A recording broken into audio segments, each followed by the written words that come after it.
So what we have is a wedding band and a wood ring. I don't know if I can stand them on edge. Nope. But what I can do is this.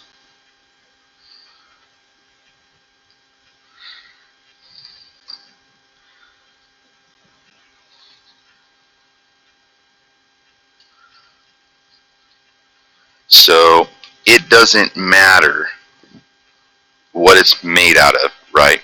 Having something to work from, like an image or an example, will be very helpful. We want to be able to do subtle things with anything that we're making, and the best way to do that is to copy something. We're learning, and because we're learning, we don't have all of the aesthetic or the technical principles down, and so we need examples, and that's why project paperwork is so important. That's why dimensions are so very important. So when I take this first ring, I need to find out a dimension, just like if we were doing any project planning. So I have this ring mandrel, and it's graded down in size.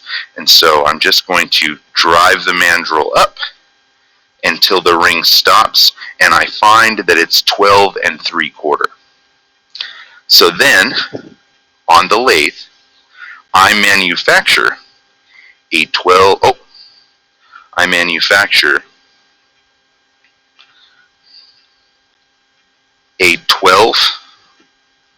to 13 mandrel.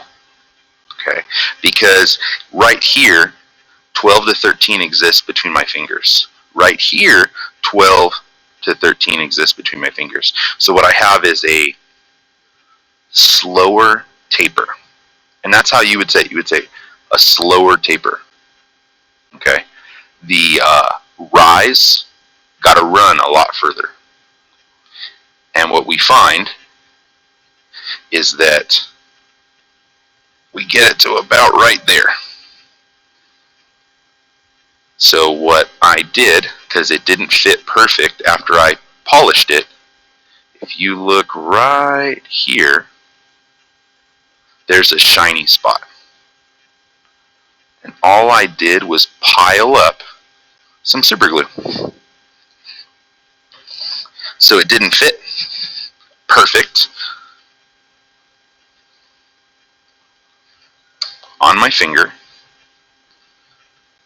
It was just coming off too easy. And right now, honestly, this is coming off too easy. So all I did was find one spot, and I put a dot of super glue.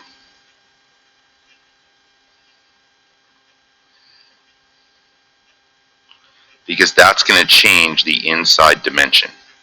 Now, I do not have 30 minutes for this to dry,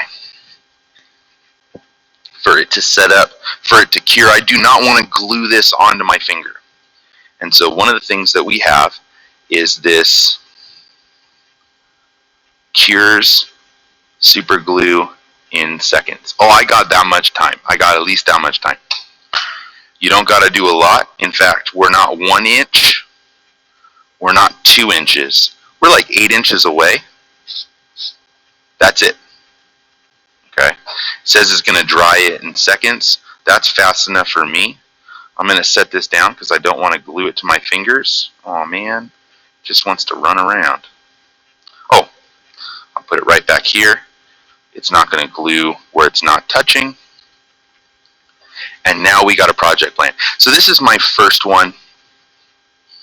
Over here is my number 2R. This is my first attempt at my pinky. This is my third attempt at the ring. Each of these I'm going to learn something, right? The first thing I learned on this one, I made it too big. And that was a process because we were using tape on the inside, and that's where I came to that discovery. So this one didn't do the same thing twice. But now I'm starting to get orders. And this will happen to you. Don't tell anybody that you're making them anything, because then they'll expect it tomorrow. I don't want to lose this ring. I'm going to put it with my watch in my pocket. We don't wear jewelry, we don't wear watches, necklaces, things like that in the shop. Don't want them to, I don't want you to lose them. Or in my case, I don't want them to get damaged or damage my person, right? So when I went to high school, when I went to the 3rd grade, there was a teacher, a principal, and we were really good friends because I spent a lot of time in his office. And then I went to high school, and holy moly, my high school principal is a visual arts teacher. So we're right between 6 and 8, okay? So I'm going to make this next mandrel just like this one. I'm going to make it a 6 to 8. So the small end is going to be a 6. The big end is going to be an 8. Well, I need to know what that even means, okay? Because this ring mandrel, it only offers an outside dimension. It doesn't offer an inside dimension. And so I'm going to go grab another tool, and that tool is called a dial caliper. You don't need to know how to divide the numbers I'm going to show you. You don't need to know how to, you just need to be able to read them. So I'm confident that this exists, I think right between, I think it's a 7, okay? I think what we want is a 7. If I move this up, the 7 is right there. So I'm going to measure right on the 7. I don't want to lose this ring. I'll get back to that story. So that principal used to teach a jewelry making class, and that's actually one of his demos. And it's my wife's now, because holy moly, my wife was in his high school visual arts class. Holy moly, when he saw me with one of his favorite students, he told her, "Are you sure you want to go out with that boy?" And then he was also the pastor at our wedding, because, he knew both of us. So I'm going to go ahead and I'm going to use these dial calipers because they give me measurement. So calipers are usually what press on the rotor so your car uses the brakes. But a caliper is just actually a part. So we're going to go ahead and unlock it, separate these two. Now it's not doing it for me, so I'm going to use this roll right here to open it. But I'm not going to open it that much.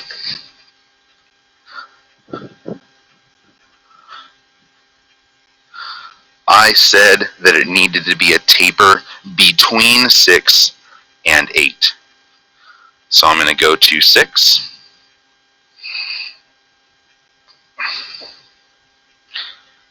I'll pinch right at 6. I'll pull it off, and it moved just a hair.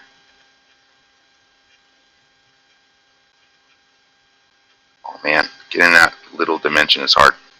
So let's go ahead and we'll read the 6.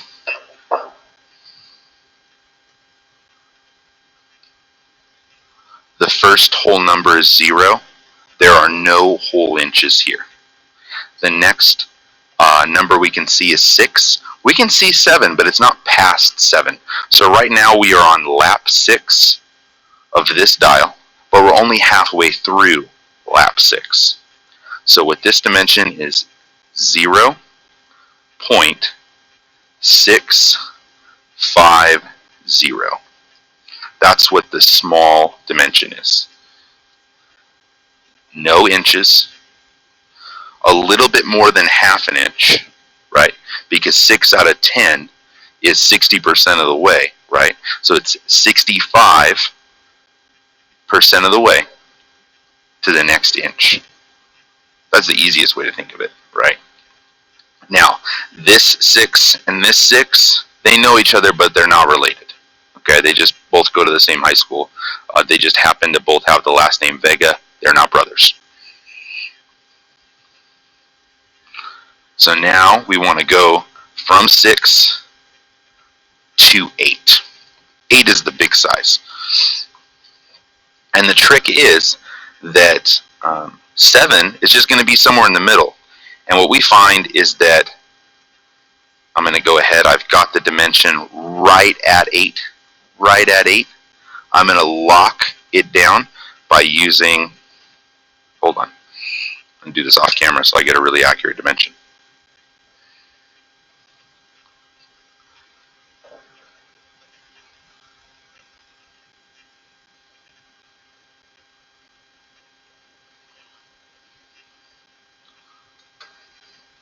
So we're going to do the same exercise again. Well, 8 isn't much bigger than 6, so it's still 0. I look and I can see the 7. I can also see a sliver past the line. And that past the line is not 10, it's not 20, it's 15. So I'm going to go right here. It is 0 inches, 7 tenths.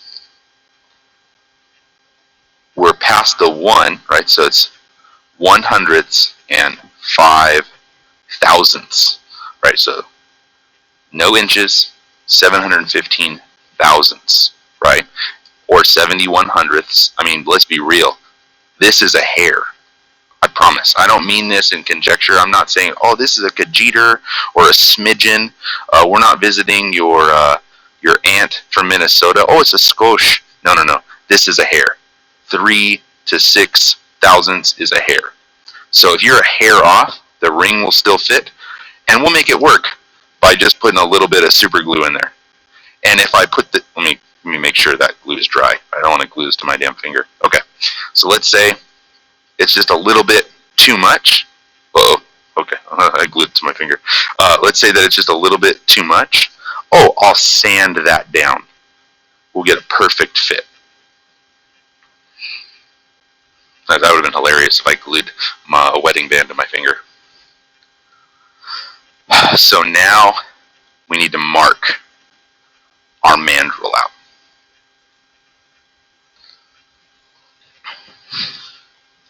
I'm going to copy this mandrel because I'd like them to exist together.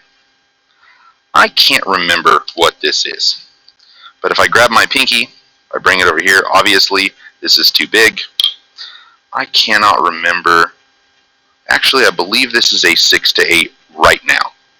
And I can figure that out if I grab those rings.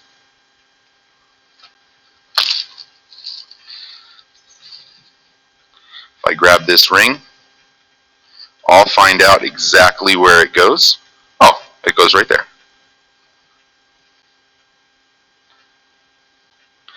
And I'm going to be real smart. I'm going to call that a 7. That's a 7. I'm going to take this 8 and I'm going to put it down there. And you know what? Ladies' fingers are not always perfectly concentric, but don't tell them that because I believe that would be insulting. Right? Call my wife during lunch. Hey, honey, you got a funny shaped finger. No, that's not going to work. I also don't want to bend the ring. So I'm going to call this M. I don't know what it is. I don't know where it goes. But I do know that it's my wife's Mickey Mouse ring. M. I know this one is a 7. I don't know what this one is. And the actual reality is that if I make a mistake between these two, it'll probably still fit somewhere. So now I'm going to label this. I'm going to cut it out, but let's go ahead and mark it. This is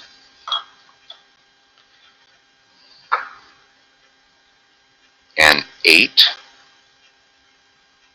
to 6. The dimensions are 0.650 0.715, and I'm going to do that on the lathe. I next need to find the center of this. I'm going to zoom out. I'm going to use a knife edge to find the center.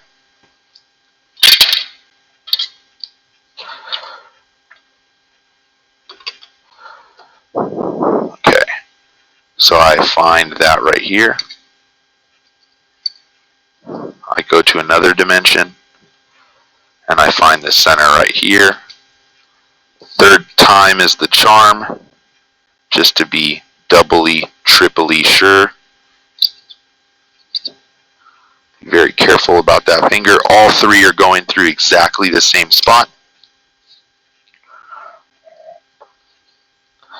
I can use a nail and a hammer off camera to kind of definitively mark that spot.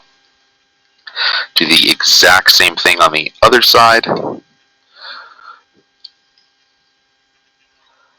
You know what, I might pull into the corner. That will pull away from my finger. Rotate it 90 degrees. Pull into my finger. Pardon me, into the corner instead of into my finger. Go one more time to quadruple check and find that center. Oops, the wood grain grabbed it and pulled it away. Perfect. I'm using a nail to line up and find that point, and then pushing that point just a little bit deeper so that we can be more definitive again about that center point. So now I have that center point marked. It's right there. I'm going to transition to another camera, but first I'm going to put all my knives away.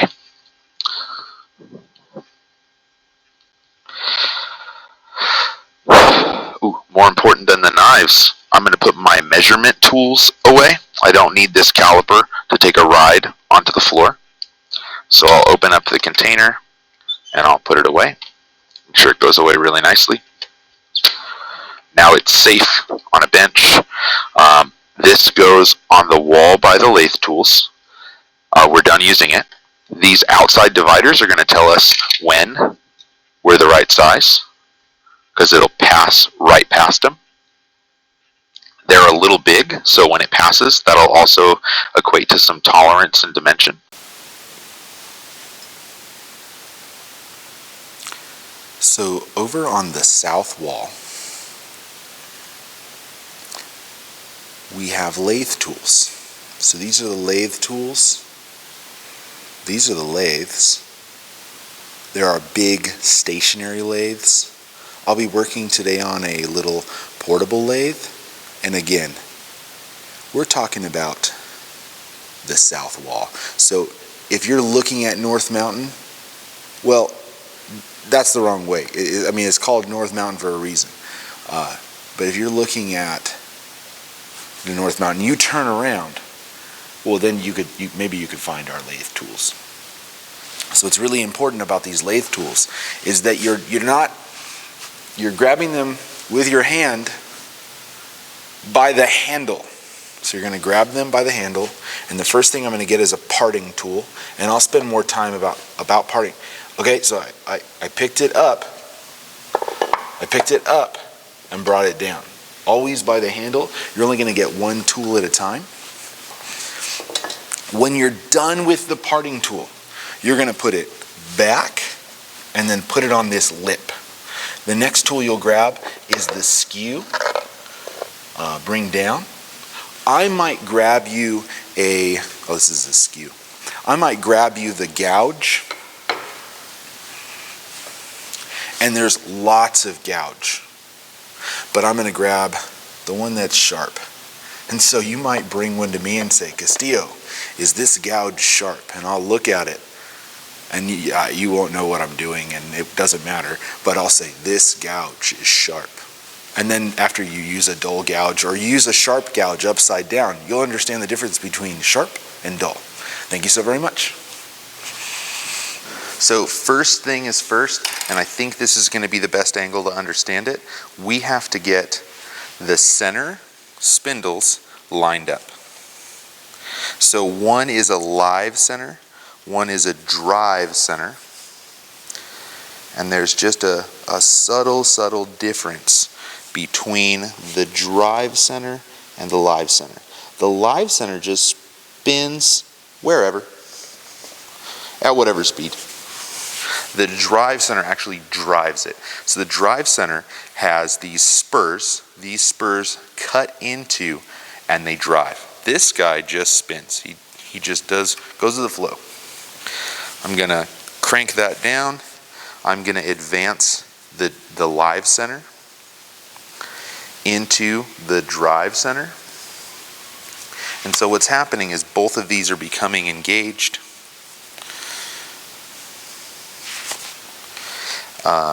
For this, I don't believe we'll need to do anything more than that. We're taking so very little of a bite that it's really not going to matter. What we're going to find is that this is not going to be perfectly concentric because the wood has had time to dry. The wood has had time to do all sorts of stuff. The next thing that's important is the location of our tool rest in height. Okay, I'm going to have to refilm this twice today, so it's not really going to matter that you can't see everything right now. And I'm going to get this over away from the drive center. So again, I'm going to locate the distance here. I'm also going to change the height so we are right down the middle of this spindle, right at the height and distance away. And I haven't worn a face shield with this. Let's go see. The headset. That's what I was talking about. Well, that's interesting. Yeah, it's got a whole bunch of stuff there. Yeah, I don't know. I'm not going to wear that. I would suggest the face shield. I like the face shield for turning. Just makes you feel safe. But I'm going to wear safety glasses.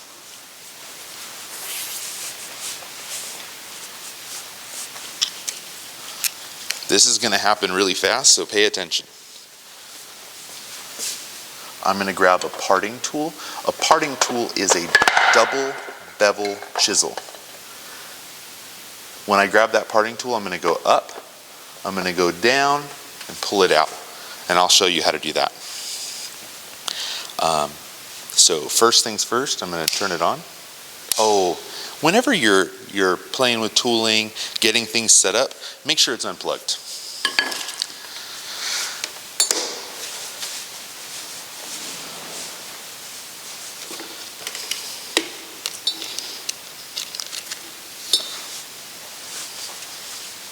Now that we've got all our tooling, we'll put our face mask on our head.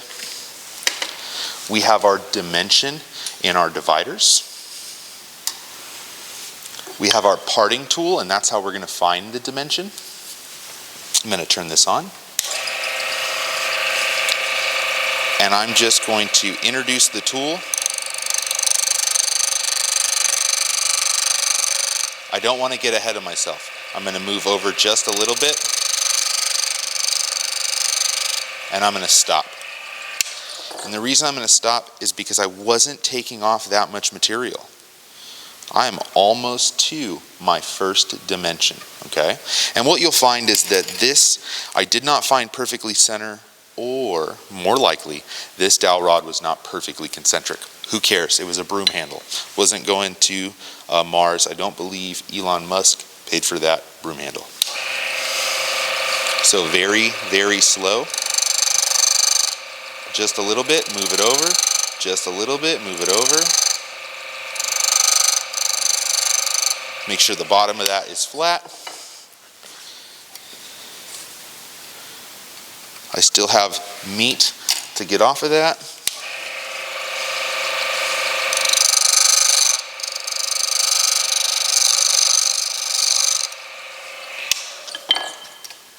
I don't want to pass this dimension up.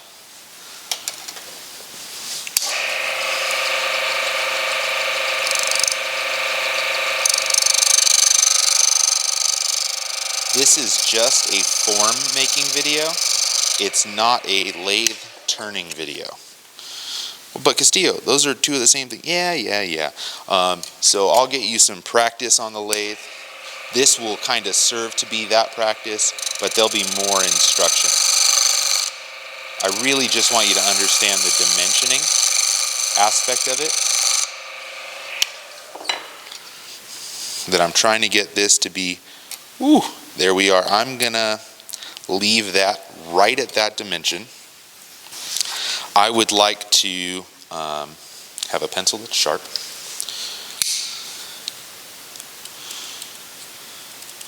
Doesn't need to be all that sharp because I'll be spinning it very fast.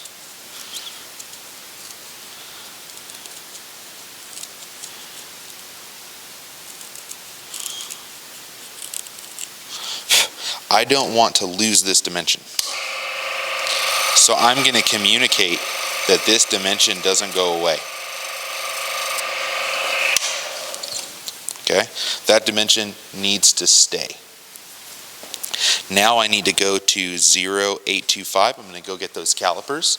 I left them in the box. It's very, very important. I'd like them to stay safe. So I'm going to go to 825. I don't want to spend a tremendous amount of time doing this. I'm going to go right off of this tool. There's also a wheel back here. Use the wheel. Okay? Stop trying to squeeze it with your fingers. You saw how long it took me. How long did it take me to do it now? I would like you to use these because they're more robust. I would not like these to get thrown across the room because we're using the parting tool at the same time that we're checking. But that's where we are because this demo does need to end one day. I'm going to be far more aggressive this time.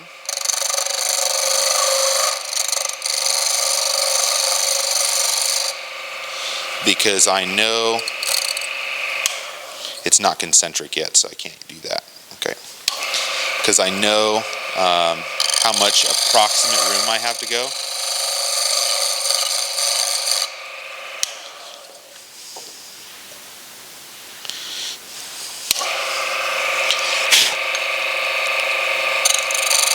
I'm going to go just a little bit further out, square out that corner.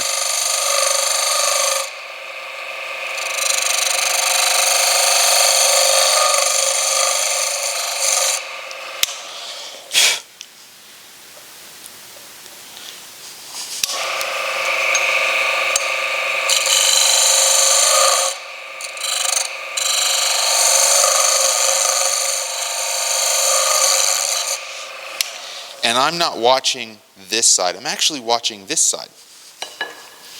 Go ahead and put this down and over, and I think we are there. Perfect. I don't want to pass up this dimension.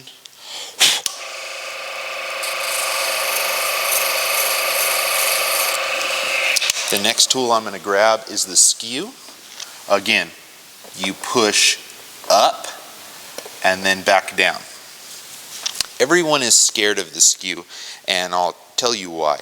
It's got these really, really sharp corners, but it is bellied in the middle, okay?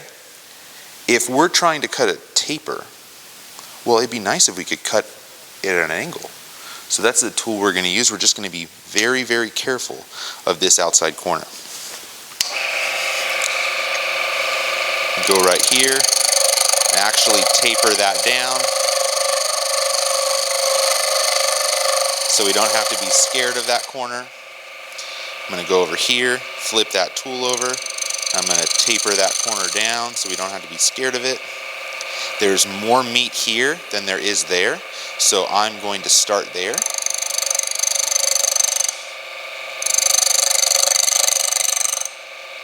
Taking little bites and going further down.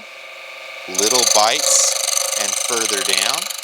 This is not going to be a perfect taper of a concentric rate of, no. That's not what we're doing at all.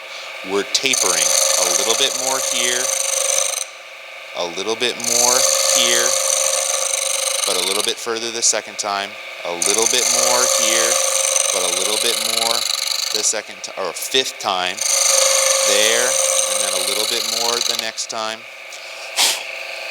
And then you can check, am I getting rid of more material here than, well, you can see that I am. So again, just a little bit more material there than we are anywhere else. A little bit more material there than we are anywhere else.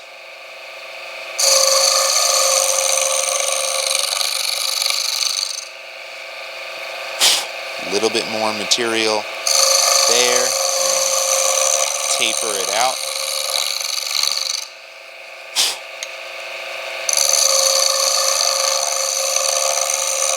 Again, don't worry about this being a perfect taper. I don't believe your finger is perfect. Oh, I just got my first little bit of red. I hope you guys can see that. My first little, I'm going to stop. Now, if I feel this, does it gradually taper? No, I feel it tapers, tapers, tapers, big bump, big bump. So I'm going to use a different color because red means stop. Blue means where in the world are you at a traffic light? So there needs to be a little bit of love right there, a little bit of love right there.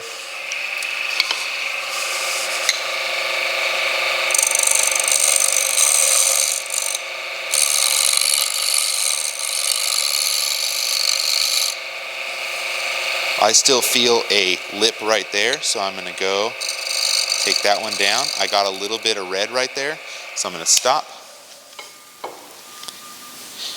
I still feel the slightest amount of lip right there. I'm going to flip the skew over. Again, I'm trying to cut in the center of the belly of the skew, keeping the angle fixed. Try and get that red again.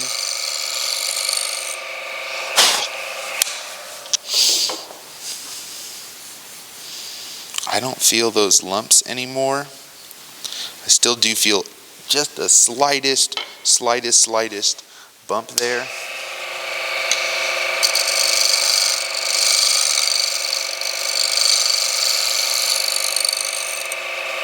And because I'm going downhill now, it should not cut as I go over there.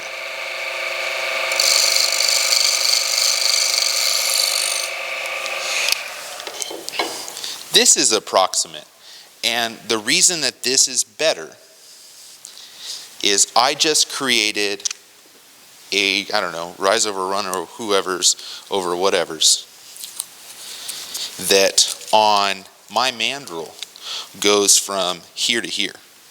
That's some, I do have a tape measure. That's some almost 4 inches apart.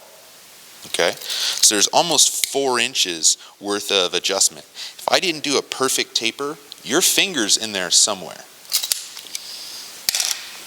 When we're going from, I think it was 13 to 10, or no, 13 to 11, there's only 1.25 inches there on this ring resizing mandrel. Goes from right there to right. So we just quadrupled the size from red to red, and we might go down just a little bit more right here, because what if we like that size?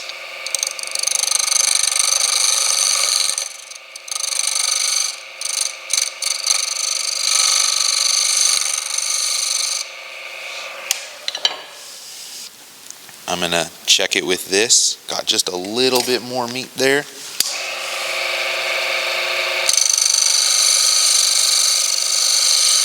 You could probably do the whole thing with the parting tool,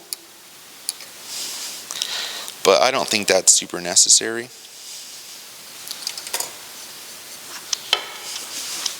This is the smaller dimension. That guy, I don't think that's going to change. I'm not going to go much smaller than that.